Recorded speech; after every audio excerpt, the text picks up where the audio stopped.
For indoor use in an enclosed pole barn, several types of wire are suitable. Firstly, NMB, non-metallic sheath cable, also known as Romex, is a common and economical choice for indoor electrical installations. It consists of insulated wires enclosed in a flexible plastic jacket. Secondly, underground feeder cable is designed for direct burial underground but can also be used indoors. It has a tough black outer jacket that provides extra protection against moisture and damage. The National Electrical Code, or NEC, does not specifically require UF cable for indoor applications. NMB cable is acceptable as long as it is properly installed and protected from damage. Conduit is not required for NMB or UF cable inside an enclosed pole barn unless 1. The wires are exposed to physical damage or moisture, or 2. The barn is classified as a hazardous location such as due to flammable materials or corrosive conditions. When installing NMB cable, route the cable securely through walls, ceilings, and joists using staples or straps and do not expose the wires to sharp edges or potential damage. For UF cable, bury the cable underground at least 24 inches deep or protect it with conduit if it is exposed above ground. For ease of installation and cost effectiveness, NMB cable is typically used indoors unless there are specific hazards or conditions that require UF cable or conduit. When installing electrical wiring, there are a few factors to consider. Firstly, the type of environment, whether it is dry, damp, or wet. Secondly, the potential for physical damage to the wiring. Thirdly, the applicable electrical codes and regulations. NMB cable is suitable for dry indoor locations where it will not be exposed to physical damage. It is commonly used for wiring lights, outlets, and other electrical devices in residential and commercial buildings. UF cable is suitable for wet locations and direct burial applications. It is commonly used for underground wiring, such as for landscape lighting or irrigation systems, and can also be used indoors. Conduit provides physical protection for wiring and is required in some locations, such as where wiring is exposed to physical damage or in hazardous locations. The NEC provides detailed requirements for the installation of electrical wiring. It is important to follow these requirements to ensure the safety of people and property. When selecting electrical wiring, consider the following factors. Firstly, the ampacity, which is the maximum amount of current the wire can safely carry. Secondly, the voltage rating, which is the maximum voltage the wire can safely handle. Thirdly, the type of insulation, which protects the wire from damage and electrical shock. And fourthly, the environmental conditions, such as temperature and moisture. NMB cable is available in a variety of sizes and ampacities. The most common sizes for residential wiring are 14.2, 12.2, and 10.2. The first number indicates the gauge of the wire, and the second number indicates the number of conductors in the cable. For example, 14.2 cable has two 14-gauge conductors. UF cable is also available in a variety of sizes and ampacities. The most common sizes for underground wiring are 14.2, 12.2, and 10.2. Conduit is available in a variety of materials, including metal and plastic. Metal conduit provides the best protection for wiring, but it is more expensive than plastic conduit. Plastic conduit is suitable for most applications, but it should not be used in hazardous locations. When installing electrical wiring, always disconnect the power before working on any electrical circuits. Use insulated tools and wear safety glasses. Follow the NEC requirements for grounding and bonding. If you are not comfortable working with electrical wiring, hire a qualified electrician. Grounding is a critical safety measure in electrical systems. It provides a low resistance path for fault current to flow back to the source, which helps to trip a circuit breaker or fuse and prevent electrical shock. The NEC requires that all electrical equipment be grounded, including outlets, light fixtures, and appliances. Bonding is the process of connecting all metal parts of an electrical system together to create a common ground. This helps to prevent voltage differences between metal parts, which can cause electrical shock. The NEC requires that all metal parts of an electrical system be bonded together, including conduit, junction boxes, and equipment enclosures. Ground fault circuit interrupters, or GFCIs, are devices that protect people from electrical shock. They work by monitoring the current flowing through a circuit and quickly tripping the circuit breaker if a ground fault is detected. A ground fault occurs when current leaks from a circuit to ground, such as where a person touches a live wire. GFCIs are required in many locations, such as bathrooms, kitchens, and outdoor areas. Arc fault circuit interrupters, or SIs, are devices that protect against electrical fires. They work by monitoring the current flowing through a circuit and quickly tripping the circuit breaker if an arc fault is detected. An arc fault occurs when electricity jumps between two conductors, such as when a wire is loose or damaged. SIs are required in many locations, such as bedrooms and living rooms. When working with electrical wiring, it is important to be aware of the potential hazards. Electricity can cause serious injury or death. Always disconnect the power before working on any electrical circuits. Use insulated tools and wear safety glasses. Follow the NEC requirements for grounding and bonding. If you are not comfortable working with electrical wiring, hire a qualified electrician. Electrical permits are required for many types of electrical work. Check with your local building department to determine whether you need a permit for your project. Electrical inspections are required to ensure that electrical work is done safely and according to code. Contact your local building department to schedule an inspection. Remember that electrical codes vary by location, so it's essential to check with your local authorities for specific requirements in your area. Ignoring these codes can lead to safety hazards and legal issues. It is also worth noting that while an NMB cable is suitable for most indoor applications, there are specific situations where it should not be used. These include damp or wet locations, areas exposed to corrosive substances, and locations where it may be subject to physical damage. In such cases, UF cable or wiring in conduit is a more appropriate choice. When running wires through walls and ceilings, it's important to ensure they are properly supported and protected. Use staples or straps to secure the cable to framing members, and avoid running wires through sharp edges or areas where they could be easily damaged. Consider using cable protectors or grommets in areas where wires pass through metal studs or other sharp objects. When connecting wires to outlets, switches, and other devices, be sure to use the correct wiring methods and connectors.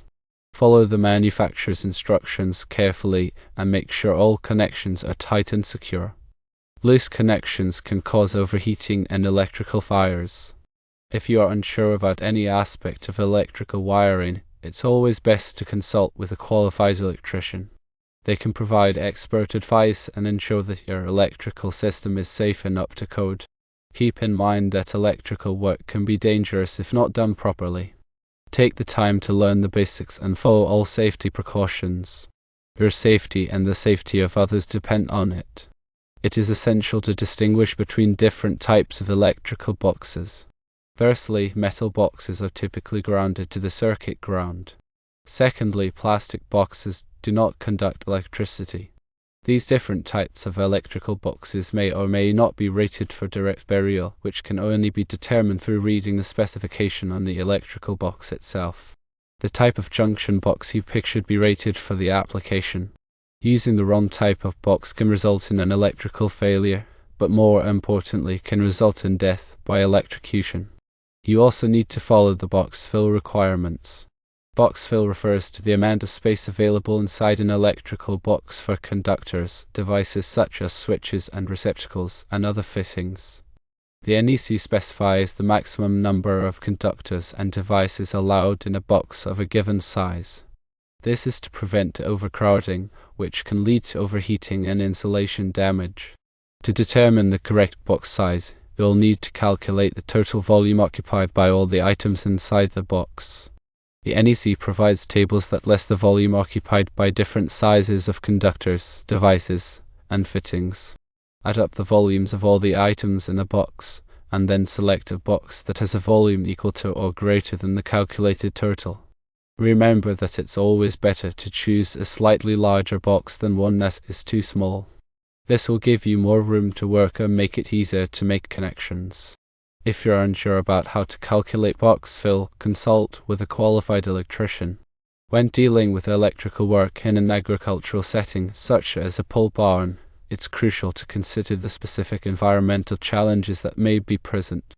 Factors such as moisture, dust, corrosive substances, and the presence of livestock can all impact the performance and safety of electrical systems. In areas where moisture is a concern, such as washdown areas or livestock watering areas, use watertight or waterproof electrical boxes and fittings. This will help to prevent water from entering the electrical system and causing corrosion or electrical shorts. This can also be a problem in agricultural settings, especially in areas where grain or feed is stored. Use dust-tight electrical boxes and fittings to prevent dust from entering the electrical system and causing malfunctions. Corrosive substances, such as fertilizers and pesticides, can damage electrical wiring and equipment. Use corrosion-resistant materials, such as PVC conduit and stainless steel hardware, in areas where these substances are present. Livestock can also damage electrical wiring and equipment. Protect wiring from livestock by running it in conduit or by installing it out of reach. Consider using GFCI protection for all electrical outlets in areas where livestock are present. Remember to regularly inspect your electrical system for damage and wear. Repair any problems promptly to prevent electrical hazards. It's also a good idea to have your electrical system inspected by a qualified electrician on a regular basis. When installing electrical wiring in a pole barn, pay close attention to the grounding system. A properly grounded electrical system is essential for safety. Make sure that all metal parts of the electrical system are bonded together and connected to a grounding electrode. The grounding electrode should be a ground rod or a metal water pipe that is buried in the ground. The size of the grounding conductor should be appropriate for the size of the service entrance conductors. If you're unsure about how to properly ground your electrical system, consult with a qualified electrician. When selecting electrical equipment for a pole barn, choose equipment that is designed for agricultural use. This equipment is typically more durable and resistant to the environmental challenges that are present in agricultural settings. Look for equipment that is UL listed or certified by another reputable testing laboratory. This will ensure that the equipment meets safety standards. Follow the manufacturer's instructions carefully when installing and using electrical equipment. Improper installation or use can lead to electrical hazards. Be sure to train all employees in the proper use of electrical equipment. When performing electrical work in a pole barn, always disconnect the power before working on any electrical circuits. Use insulated tools and wear safety glasses. Follow the NEC requirements for grounding and bonding. If you are not comfortable working with electrical wiring, hire a qualified electrician. By following these guidelines, you can ensure that your electrical system is safe and reliable. Remember to prioritize safety and consult with qualified professionals when needed. Section 210.8 of the National Electrical Code NEC covers ground fault circuit interrupter GFCI protection for personnel. The specific requirements for GFCI protection vary depending on the location and type of electrical receptacle. However, in general, GFCI protection is required in areas where there is a high risk of electric shock, such as bathrooms, kitchens, and outdoor areas.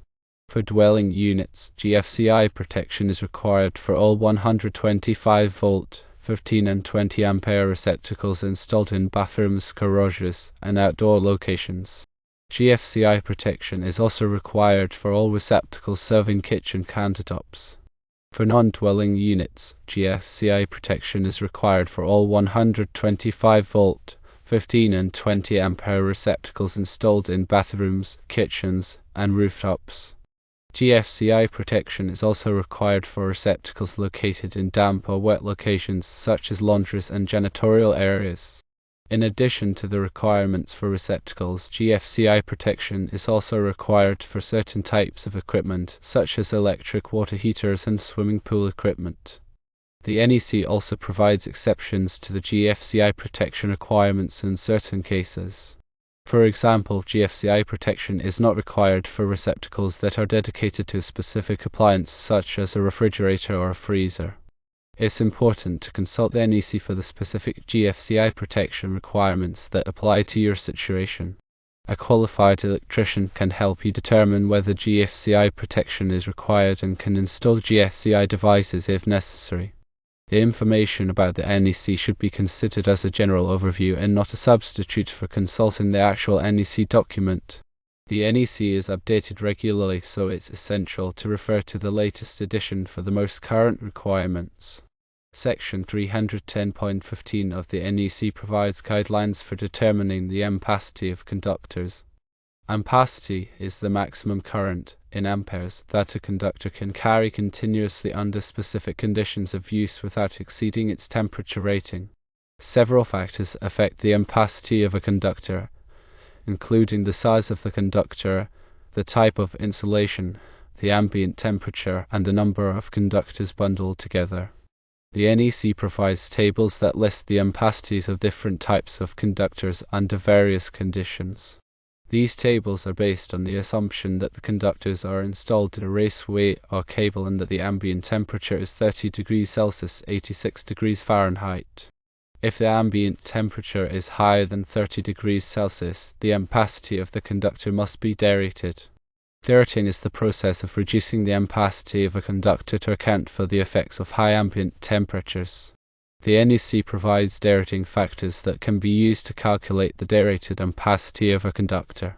The NEC also provides guidelines for correcting the ampacity of conductors for the number of conductors bundled together. When multiple conductors are bundled together, the heat generated by each conductor can raise the temperature of the other conductors.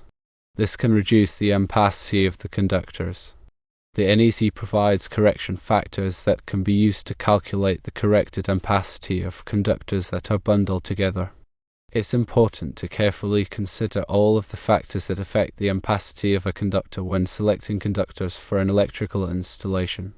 Choosing conductors that are too small can lead to overheating and insulation damage, which can create a fire hazard. A qualified electrician can help you determine the correct size conductors for your application.